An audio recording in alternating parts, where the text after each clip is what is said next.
Good evening, America, and welcome to this Just the News, Real America's Voice special report. I'm your host, John Solomon. Tonight, in partnership with our sponsor, the Association of Mature American Citizens, or as we better know them, AMAC, we're kicking off our 2024 Election Town Hall interview series. Over the course of the next month, we'll be bringing you exclusive sit-down interviews with top presidential candidates, starting tonight with businessman and entrepreneur and GOP candidate Vivek Ramaswamy. But first, I'd be remiss if I didn't introduce my distinguished co-host who is joining me on this journey from our partners at AMAC. Rebecca Weber is currently the CEO of AMAC, an organization that was founded nearly 2 decades ago by her late father, Dan, to give seniors a conservative voice in America and an alternative to the AARP. Today, under Rebecca's leadership, AMAC has established a network of more than 2 million members, and it's one of the most influential grassroots organizations in America.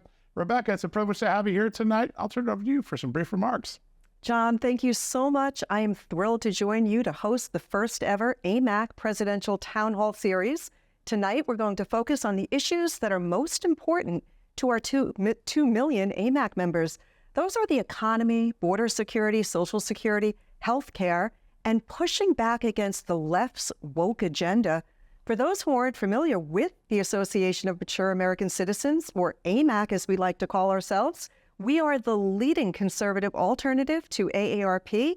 John, we offer exceptional member benefits. We provide nationally recognized online news commentary and a print magazine delivered right to your mailbox. But we give Americans an opportunity to preserve American values through grassroots advocacy. So, if you're not an AMAC member, I ask you to join us in the fight to save America. Sign up today, receive a limited time offer. I love this, a 5-year membership for only $35. Go to amac.us/townhall.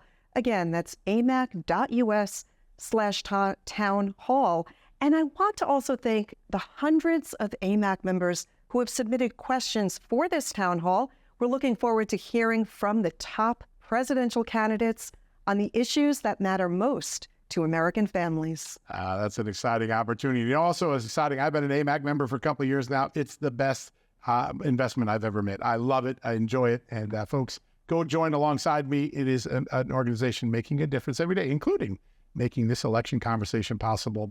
I also want to thank quickly Real America's Voice for giving us their wonderful platform to have a conversation like we're going to have tonight. I know all AMAC members and all Americans are looking forward to learning where candidates stand on the critical issues facing this country ahead of the 2024 election. And on that note, I think it's time that we get started, and it seems fitting that the first ever AMAC Just the News Election Town Hall gets started with one of the freshest and youngest faces on the Republican debate stage. Since he announced his candidacy a few months ago, business entrepreneur Vivek Ramaswamy has lit up the campaign trail, drawing the intrigue of young and older voters alike and consistently polling in the double digits with promises to fundamentally rewire and shrink the size of Washington. And he joins us right now. Vivek, great to have you here today. It's good to see you, John. A lot of people are excited about where we're headed. And I think one of the first things that we're going through, we're learning all the failures that occurred during COVID-19, during the pandemic. I think a lot of people want to know, how will you rewire the public health system? How will you restore confidence in the government institutions that let us down during the pandemic?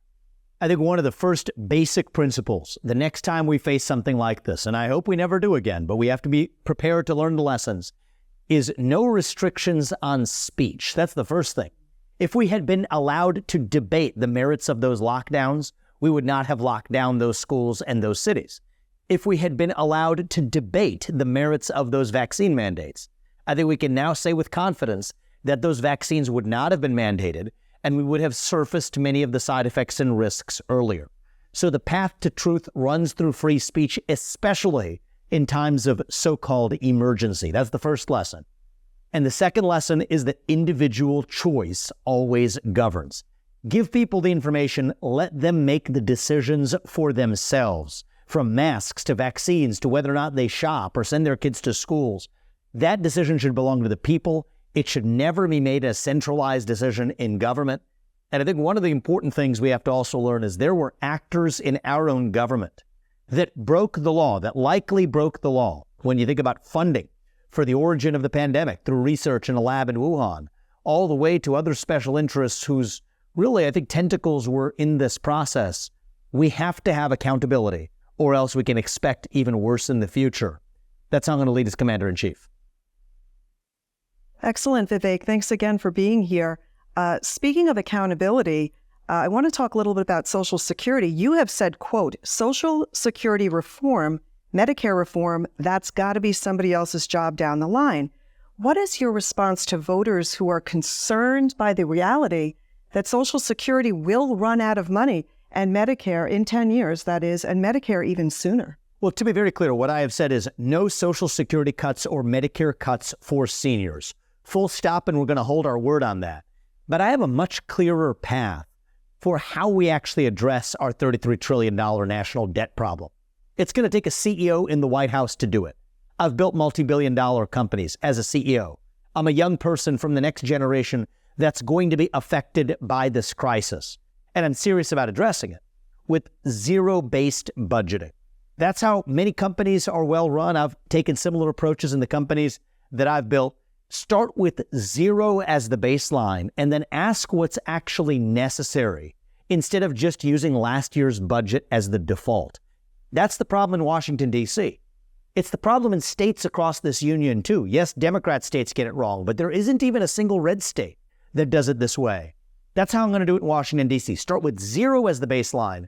And what we'll learn is we'll have a 75% headcount reduction in the bureaucrats in this town in Washington, D.C. We will shut down redundant government agencies that should not exist. Combine that with my energy policies. Drill, frack, burn coal, embrace nuclear energy. Use the wealth underneath the ground in our own country. That's how we address the national debt problem without having silly debates about cutting Social Security or Medicare for seniors. That will not happen on my watch. But we will have a sensible approach to actually taking on the national deficit.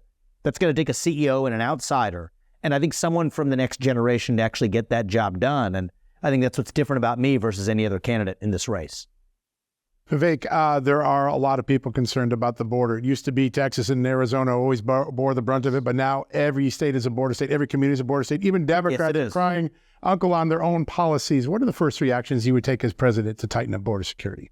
Well, immediately I will send our troops to the border. Instead of using our own troops to protect against an invasion of somebody else's border, let's use our own military to defend against our own southern border, and if necessary, our northern border too. But the best and easiest border policy, you know what it is? Stop creating the incentives for illegal migrants to actually come here in the first place.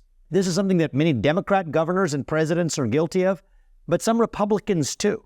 I want to end any funding for sanctuary cities, end foreign aid to Central America and Mexico until they've dealt with their side of this border crisis.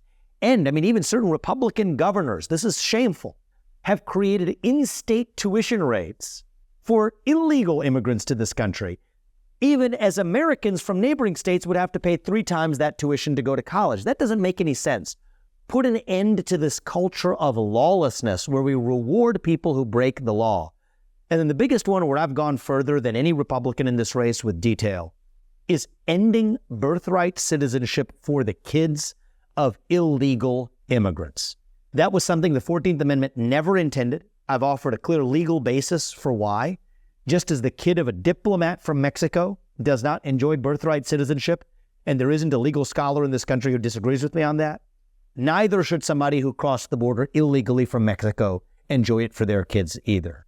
And that's going to be a clear set of policies that will solve this crisis by March of 2025, as long as I'm the person who actually takes office in January of 2025. I just want to follow up to that. Now, you've called for universally deporting illegal immigrants, have opposed any path to legal residency, but what would you say to the mothers and fathers, perhaps, who have been here for years, even decades, and built a life for their children, right? And so tell us your answer to that, sir. Sure, and I acknowledge that's a difficult question. I don't blame most of those families. I blame our own federal government, who has given them a wink and a nod to come to this country. So let's be very honest, and I say this as the father of 2 sons myself. If we're being honest, if many of us were in their shoes, in Guatemala or Nicaragua or Venezuela, looking for a better life for our kids, and see a U.S. president who says, hey, it's okay, come on, and we basically have an open border, maybe we would have done the same thing. That's the human side we have to preserve in our compassion here. But we're a nation founded on the rule of law. So with compassion, with dignity, without breaking up family units. We'll take the entire family unit. Yes, we have to stand for the rule of law. We have to return them to their country of origin. Again, speaking as a father, I'd have a hard time looking my two sons in the eye and say, you have to follow the law if the government doesn't follow its own laws. And I'm the president of the United States leading that government. But for the subset of people who have shown themselves to be law-abiding citizens, make contributions to this country, they should be able to still get in line for the legal path back into this country, which we will, I think, fix in many ways. Not to say that that's just going to open the floodgates, far from it, but we'll take a rational approach. The purpose of our immigration policy should be, first and foremost, to protect the interests of Americans here in the homeland. That's the purpose of our immigration policy. And so the amnesty system has been badly abused. We're granting amnesty to people who were never really undergoing political persecution. And that's going to change on my watch. I will do it with compassion. I will do it with respect and dignity for every human being involved. But we have to stand for the rule of law without compromise. Vivek, one of the great things about Real America's Voice in AMAC, we have members all over the country. They're watching. We've got a video question that came in for you from Mark M. In Ohio's 8th District. And he asked, we're going to play that here for you and have you answer his question. Thank you. My name is Mark Maltby. I'm a chapter leader for AMAC Action, Ohio 08. And my question is, what will you do to allow Americans to be proud of their country and to trust, through a verification process, their government, the politicians, and bureaucrats within, restoring hope, pride, and accountability? Thank you. So look, I think that that's a great question because people don't trust the government today. But why don't people trust the government? It's because the government doesn't trust the people with the truth. Trust is a two-way relationship. And I'm going to embrace that when I'm your next president. Here's what I've said. On day one, we will release what I call the state action files. It's the equivalent of what Elon Musk did at Twitter with the Twitter files. Anytime a government actor has pressured a private company to do through the back door what government couldn't do through the front door, we will publish it so that everybody can see. We will roll that log over, see what crawls out. We will bring honesty back to government. Tell them the truth, not just when it's easy, but when it is hard. How is our money being spent in Ukraine? How the same questions they hid in Iraq and Afghanistan, they're now hiding in Ukraine. So embracing that principle of truth and candor with the American people, that's what I'm going to bring to the table. Now, the other thing we need to do in the next generation of Americans is revive our sense of national pride. Young people are not proud of a country that they're taught to hate, especially when they haven't learned the basics about that country. So my view is every high school senior who graduates from 12th grade should be able to pass the same civics test that every immigrant has to pass in order to become a voting citizen of this country. That's what our founding fathers envisioned. You have to have skin in the game to actually play in the game and be a citizen, capital C, citizen of a nation. And that's that civic spirit that I'm committed to reviving as the next president. And as the youngest person ever to run for U.S. president as a Republican, as the youngest president in our history, if and when I'm elected, that's my responsibility to reach that next generation and revive our missing national identity. What does it mean to be an American? You ask young people today, most people today, that question. You get a blank stare in response. That is the vacuum, that is the void that we have to fill. And for a long time, we conservatives, we have just been complaining about the other side. We've been running from something. Now is our moment to start running to something. That will take the right commander-in-chief to acknowledge the real divide in this country isn't between Republicans and Democrats or black and white, as the traditional media would have you believe. It is between the majority of us who love this country and our founding ideals and a fringe minority that has the Democrat Party in a chokehold who hates this country and what we stand for. We need a general, a commander-in-chief who understands we're in that war. You have to know you're in a war to win one, but who will lead us to actually win. As Ronald Reagan said it, my policy in this country is very simple. We win, they lose. That's how it's going to work on my watch. Vivek, as a grandmother, I'm very concerned that our young children are going to school. They're being introduced to this woke ideology and indoctrination. Yes. As president, how will you help protect our youth in the public school system? And will you fight to prevent boys from playing in girls' sports? Absolutely. I'm going to say this, it makes a lot of people mad when I do, but it's the truth. Transgenderism, especially in kids, is a mental health disorder. When you're a boy and you think you're a girl, we don't do you a favor as adults when we affirm your confusion. That is not compassion. That is cruelty. And so what we need to do is, as adults, actually lead the way. Say that, you know what, those kids need help. I met 2 young women, Chloe and Katie, early on in this campaign. They're in their 20s now. They went through, in one case, a hysterectomy. In another case, a double mastectomy, cutting off both of their breasts in their teenage years. These young women in their 20s now regret their decision. We will look back as a country, even 20 years from now, and say that was barbaric, that we allowed that to happen. But we need a commander-in-chief with a spine to set policies in this country to say, you know what? We are a free country, so if you're an adult and you want to dress how you want, I'm not going to stop you. But that's not really what's going on in the country today. In the name of protecting against the tyranny of the majority, we have created a new tyranny of the minority. So you're not going to change the way we compete in sports, young women or men alike. You're not going to change which bathrooms we use. You're not going to change our language. And most importantly, you aren't going to poison our kids with this toxic doctrine. Ban genital mutilation or chemical castration in kids under the age of 18. If you can't get a tattoo by the age of 18, you shouldn't be able to undergo that kind of genital mutilation by the age of 18 either. Basic common sense policies that most Americans agree with. And I refuse to engage in this charade where you now have a tyranny, not of the majority, but of a fringe minority. And we need a commander-in-chief who understands we are in a cold cultural civil war in this country.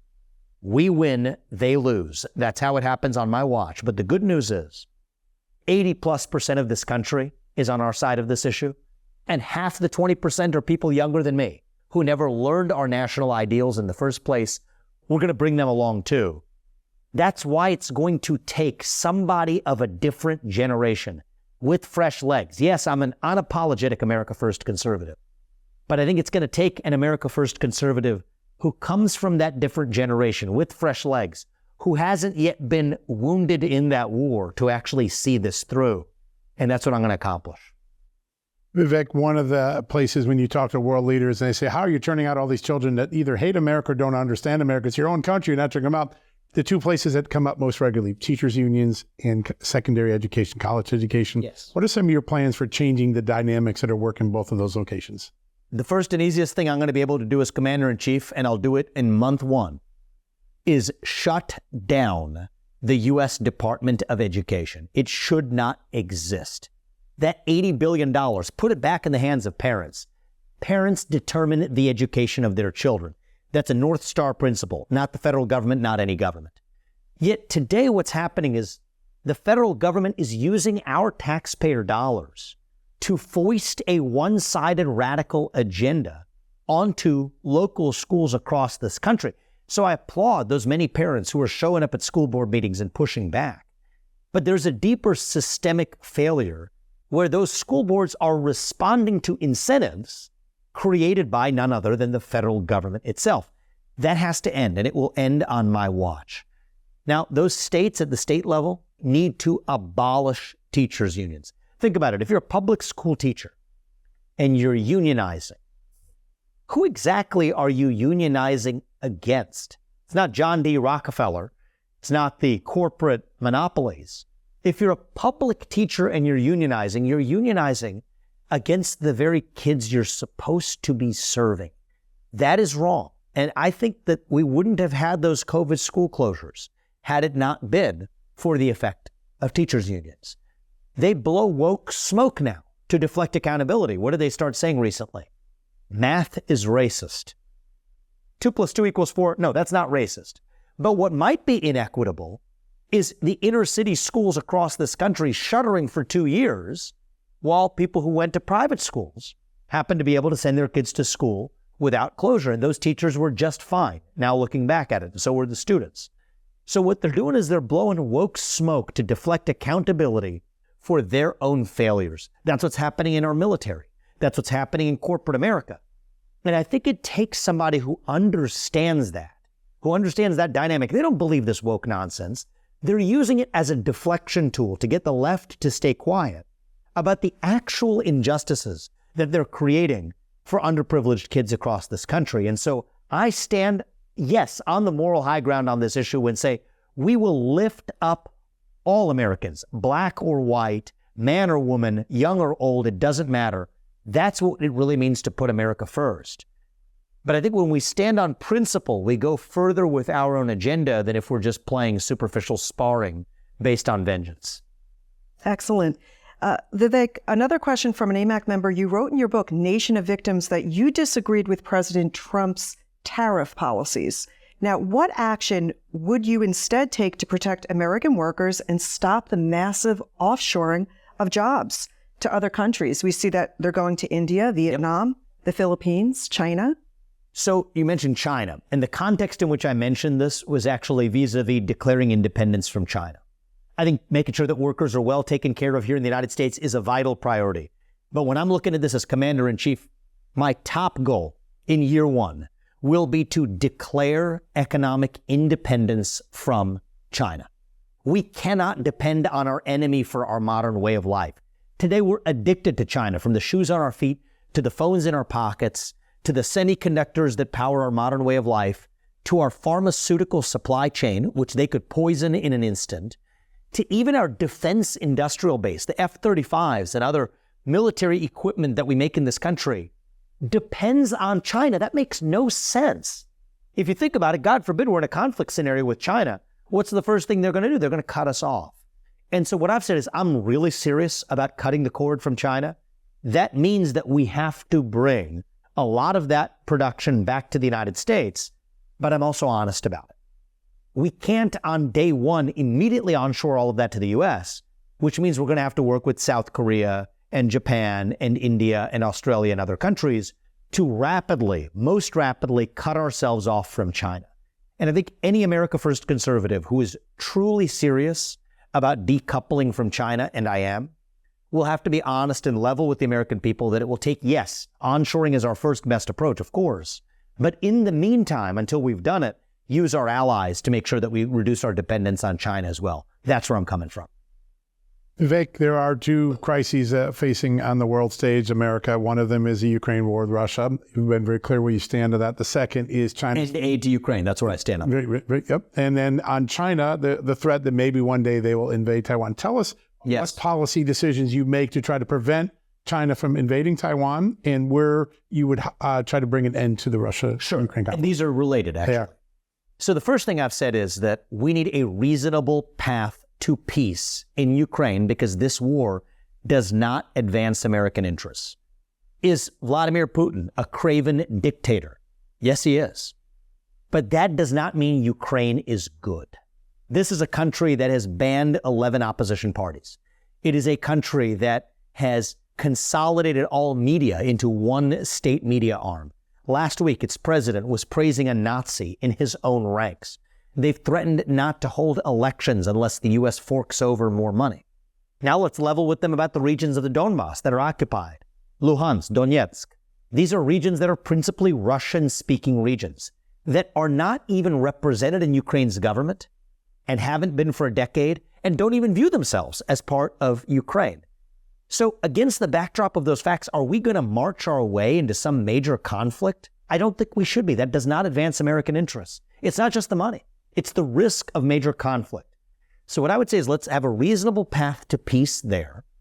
Make a permanent commitment that NATO will not admit Ukraine to NATO, but in return, require Russia to exit its military partnership with China. Now that weakens China. Now Xi Jinping is going to have to think twice before going after Taiwan, because right now Xi Jinping's bet is that the U.S. won't want to go to war with Russia and China at the same time.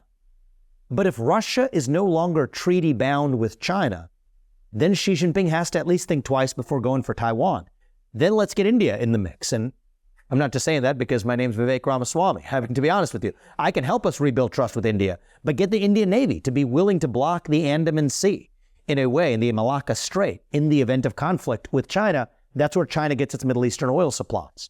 I've also been clear in a way that neither political party has, that we will defend Taiwan in the case of an invasion at least until the U.S. achieves semiconductor independence. Right now, we depend on Taiwan for semiconductors that power our modern way of life. At least until we achieve semiconductor independence to onshore to the United States, after which we'll resume our current position, which is strategic ambiguity. So other neocons have criticized me for that position, saying that, oh, well, why does he say only until semiconductor independence? I said, let's get real, folks. Right now, the U.S. position in both parties is to adopt the one China policy that refuses to say whether we'll defend Taiwan. In fact, they made fun of Donald Trump for even daring to pick up a phone call from the Taiwanese president. Well, that's nonsense. I think that's not enough. We have to say that we will defend Taiwan, but I believe in drawing clear and credible red lines that we can actually stand behind. And then after that, when we're in a better position, when we've onshored our defense industrial base and protected the homeland, we move to saying that our current position of ambiguity will become our position again later, but when we're in a stronger position. So yes, I trust the American people. The political consultants say, oh, that's too complicated. You got to simplify it. No, I trust the American people to be able to understand we live in complicated times. That requires leaders. This goes back to trust. Leaders who trust the people. Trust is a two-way relationship. And so people can trust me as our commander-in-chief because I will trust them back with the truth. And you know what? If that's not the winning electoral strategy, then so be it. I would rather lose this election and speak the truth with nuance and trusting the people at every step than to win by playing some carefully crafted political snakes and ladders. I refuse to do that. Now, Vivek, inflation has already cost the average American family $10,000 a year, putting tremendous strain on low and middle class parents who are working overtime to really make ends meet. And families just can't afford to buy homes with interest rates above 7%. What would you do as president to lower inflation and get the economy back on track?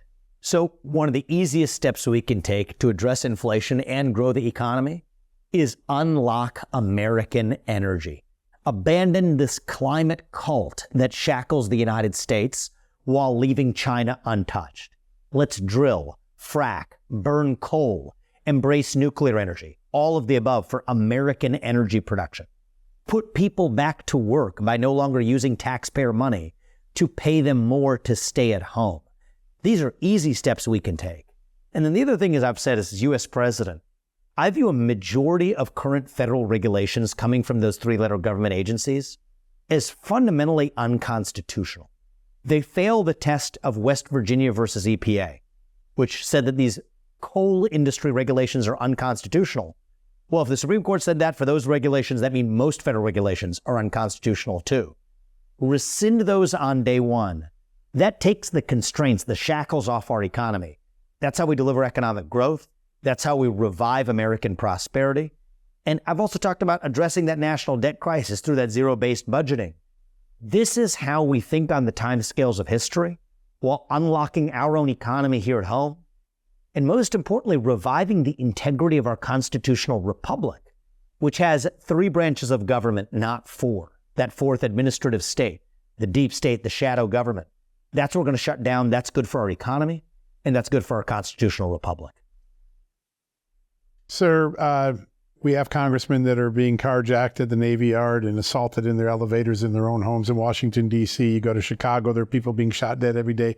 Crime waves have taken over large parts of this country because of Democratic policies in these urban areas. What can you do as president to force a cultural change in these cities to go back to law and order? Well, I think one of the things that we have to do is stop paying people to do the exact opposite of what's best for them. Now, think about what's driving a lot of this lawlessness. It's people who grow up in fatherless homes. We have a 25% epidemic of fatherlessness in the United States. And you don't know why we have it? Because the government is paying for it. They'll pay single mothers in the inner city more money not to have a man in the house than to have a man in the house. That is nonsense. We're using taxpayer money to do it. And that's why fatherlessness and crime is much higher than it was 60 or 70 years ago in this country. Lyndon Johnson's Great Society gave that to us. So that's part of the answer to this question. But we also know how to address crime in this country. More cops on the streets who are actually able to do their jobs without looking over their shoulders for fear of being sued. And then bring back those mental health institutions. Many people, a quarter of police-related fatalities involves someone suffering from a mental health institution. We have more people in prison who suffer from mental health today than in mental health institutions. And then they're let out early, and they're worse off in their mental health than even when they went into prison. That leads to recidivism and committing more crimes. Yes, it's politically incorrect to talk about this, but we have to talk about the truth. Were there abuses in past decades? Yes, there were. We shouldn't have those abuses today. But we have to bring back those mental health institutions. Does that mean pumping people up with pharmaceuticals? No, it doesn't. Bring back faith-based approaches, other approaches that address that basic mental health epidemic that's driving violent crime across the country. You see Democrats resorting to the virtue signaling again, saying we have to remove guns from law-abiding citizens. That's wrong. The right answer is remove psychiatrically ill, dangerous people from their communities when necessary. Put cops on the streets. Let them actually do their jobs. We've tackled this before in the 1990s. The question is not a technical challenge. We know how to do it. It's a challenge of political will that takes a president and leadership with a spine. That's what I'm going to bring to the table in leading this country and restoring our foundation of the rule of law. That's part of what it means to be an American. Very good. Just over a year ago, the Supreme Court overturned Roe v. Wade, protecting the lives of mothers and their unborn children. And this is such an important issue to so many Americans, especially to Christians like me. Yet Republicans, it seems that they often back down on the issue because pollsters say it's a losing issue. How do you think Republicans should approach the life issue in 2024? I think we should not back down from our convictions. I am pro-life and I don't apologize for it. Frankly, I'm disappointed by candidates like Nikki Haley who have had a lot to say about this issue, but without saying a single thing. Not once even taking a position on whether she would sign a 15-week federal abortion ban, despite taking all the credit for speaking about the issue. I think politicians like that are yesterday's politicians. We have to answer what we actually stand for. So here's where I am. I want to see the pro-life movement, and myself as part of it, talk more about reasonable paths to adoption, to childcare, to greater sexual responsibility for men. Okay, you want to talk about genetic paternity tests? Well, let's put more financial and non-financial responsibilities on the shoulders of men. And I say that as a man. That can help unify this country around that issue. At the same time, I'm a 10th Amendment absolutist. Roe versus Wade was wrongly decided. This needs to be led by the states. But I think more Americans share our pro-life convictions than are willing to admit it. Take the case that Clarence Thomas raised of a pregnant woman walking down the street. She's assaulted. The unborn child dies as a result. Find me one American in this country who says that that criminal doesn't deserve liability for that death. You won't find one. Well, that says most of us share these pro-life instincts in common. The way I'm going to lead us is to say that this is not about men's rights or women's rights. It's about human rights. And that's how I'm going to make sure we don't divide this country without also compromising on our principles, which I will never do. That's what it takes in a real commander-in-chief with a spine. Vivek, we're getting to the end of this. It's been an incredibly substantive conversation. When people go into the voting booth in about 100 days and begin the primary and caucus process, what's the question that you want them to ask themselves before they pull that lever? How are we going to reunite this country and take our America First agenda to the next level? There are really only two America First candidates in this race. That's Donald Trump and myself. It will take an outsider who's not captured by the super PAC industrial complex. You know what? Every candidate, it's just a hard fact. I think people should know this. I've learned this through this dirty process. Every candidate dances to the tune of their biggest donor. In my case, that biggest donor is me. And so that's the kind of independence it's going to take to actually revive our country. But between Donald Trump and myself, there's one big difference. I'm young. I have fresh legs. Yes, we are in a war in this country, but I think we need in the next phase a commander-in-chief who hasn't yet been wounded by that war, a commander-in-chief who has fresh legs. So I will honor Donald Trump and his legacy, as I have in this campaign. I will continue to do as the U.S. president more than anybody else will. But I will reunite this country and reach the next generation in the process, because I am from that next generation. That's what it's going to take our own America First movement to the next level. And yes, by the time I leave office in January 2033, when my two sons are entering high school, we will have shut down the administrative state. We will have declared independence from China. We will have grown the economy, kept us out of World War III. But most importantly, my two sons and their generation will once again be proud to be citizens of this nation. That's the way I'm going to lead this country and reunite us. And I think I'm in this race because I'm the only candidate who can do that. And if people ask me to serve as their president by voting me in, we will get that job done. Vivek Ramaswamy, on behalf of the AMAC Nation, on behalf of Rebecca and I want to thank you for such a substantive conversation. So much of Politics Day sound bites, a lot of substance today. Really appreciate that. I appreciate that, John. Thank you, Rebecca. Thank you. I appreciate it as well. Sir. Good luck. Thank you for joining us, folks. We're going to take a quick commercial break. We'll be right back after these messages.